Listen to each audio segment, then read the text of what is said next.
చూస్తారు మరి తమ్ముడు ఎలా అన్నాడని బాధపడకూడదు, నువ్వే క్షమించాలా, ఆధారాలు ఉండాలా. అక్కడ సెల్ ఉంది ఇవ్వండి అంటే కాదు, బుక్ చూపించాను నేను కబాలికి, బుక్ చూపించి ఆధారం. కబాలికి అది వేస్ట్ వేస్ట్. నేను బుక్కులు చూడలేదు, నువ్వు బుక్కులు చూడొద్దు. పాటలని ఏమైనా దాస్ గారు చక్కగా పాడాలి.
దాసు గారు ప్రశ్న వేస్తాను, రాసుకోండి.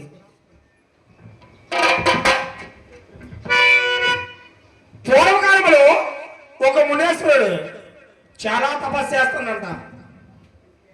అయితే ఆ గణేశుడి గురించి, వినాయకుడి గురించి మునేశ్వరుడు చాలా తపస్సు చేస్తుండగా ఒక ద్వీపమ రూపమలోన దగదగ మెరిసిపోతున్నాడు నాయన. మెరిసిపోతుంటే మునిసుడు అన్నాడట, నాదా నా బ్రతుకు బాగలేదు, మరి ఈ సృష్టిలో ఎలాగ నడిపిస్తావు నన్ను, నాకు తినడానికి తిండి లేదు, ఉండడానికి ఇల్లు కూడా లేదు, మరి అవి ఇస్తావో నా పరిస్థితి మార్చేస్తావని తపస్సు చేస్తుంటే దీపారూపంలో వినాయకుడు కనబడ్డాడంట. అప్పటికి ఈ మునేశ్వరుడు భార్య చాలా పతివ్రత, ఏమి ఎరగనటువంటి అసలు తన ఇల్లు తన పట్నం బయట ప్రపంచం తెలీదు.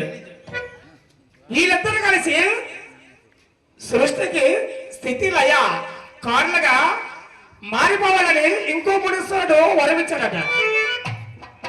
ఆ మునేశ్వరుడు ఎవరు? మునేశ్వరుడు భార్య ఎవరు? ఈ ద్వీపంలో కనబడటానికి కల కారణం తపస్సు చేసినటువంటి మునేశ్వరుడు ఎవరు, ఈ భార్య ఎవరు, అది ఏ పురాణం చెప్పాలి. ఎందుకంటే నేను చెప్పకపోతే పనులు నేను చెప్పాలి.